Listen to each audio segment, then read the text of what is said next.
ওম কাত্যায়নী মহামায়া মহাযোগিনোদ্ধীশ্বরী নন্দগোপসুতাং দেবী পতিং মে কুরুতে নমঃ। ইয়া দেবী সর্বভূতেষু মা কাত্যায়নী রূপেণ সংস্থিতা। নমস্তস্যৈ নমস্তস্যৈ নমস্তস্যৈ নমো নমঃ।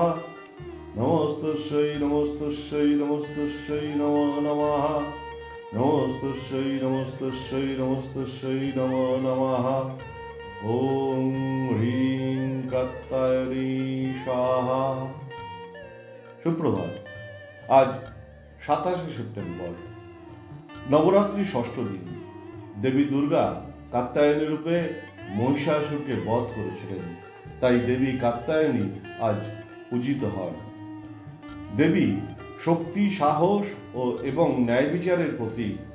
সিংহবাহিনী দেবী কাত্যায়নী ত্রিনয়নী, চতুর্ভুজা। তিনি পদ্মফুল, তলোয়ার এবং অভয় ও বরদা মূর্তি ধারণ করেন। তিনি মহাশক্তির আদি ও ভীষণ রূপ এবং মহাকালী বা চণ্ডীসম যুদ্ধং দেবী রূপে পূজিত হন। পৌরাণিক কাহিনী অনুযায়ী দুর্গা দেবী কাত্যবংশীয় ঋষি কাত্যায়নের কন্যারূপে জন্মগ্রহণ করেন, তাই দেবী কাত্যায়নী নামে অভিহিত হন। মতান্তরে ঋষি কাত্যায়ন প্রথম পার্বতী দেবীর পুজো প্রচলন করেছিলেন, তাই দেবী পার্বতীকে দেবী কাত্যায়নী নামে আখ্যায়িত করা হয়েছে। লোককথায় উল্লেখিত দেবতা এবং অসুরদের মধ্যে ক্রমাগত যুদ্ধের সময় মহিষাসুর স্রষ্টা অর্থাৎ ব্রহ্মার উদ্দেশ্যে কঠোর তপস্যায় ব্রতী হন এবং মহিষাসুরের গভীর তপস্যায় সন্তুষ্ট হয়ে ব্রহ্মা আবির্ভূত হন ও বরদানের ইচ্ছা প্রকাশ করেন।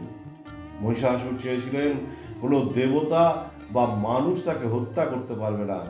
স্রষ্টা তাকে সেই বরই প্রদান করেন এবং বরপ্রাপ্ত মহিষাসুর দেবতাদের পরাজিত করে স্বর্গ, মর্ত্য, পাতাল অধিকার করেন ও দেবদেবীদের বিরুদ্ধে আধিপত্য বিস্তার করেন। পরাজিত বিতাড়িত দেবতারা অতিষ্ঠ হয়ে ব্রহ্মার শরণাপন্ন হন। তখন ব্রহ্মা, বিষ্ণু ও মহেশ্বর একত্রিত হয়ে মহিষাসুর বধের পরিকল্পনা করেন এবং ব্রহ্মা কর্তৃক মহিষাসুরকে দেওয়া বরের পর্যালোচনা করেন। ব্রহ্মা মহিষাসুরকে বর দিয়েছিলেন কোনো দেবতা বা মানুষ তাকে হত্যা করতে পারবে না, অর্থাৎ কোনো পুরুষ মহিষাসুরকে হত্যা করতে পারবে না, কিন্তু নারী শক্তির কাছে তার পরাজয় নিশ্চিত।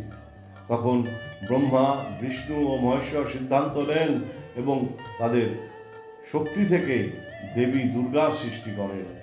দেবী দুর্গা কাত্যায়নী রূপে মহিষাসুরকে বধ করেন এবং ত্রিলোক পুনরুদ্ধার করেন।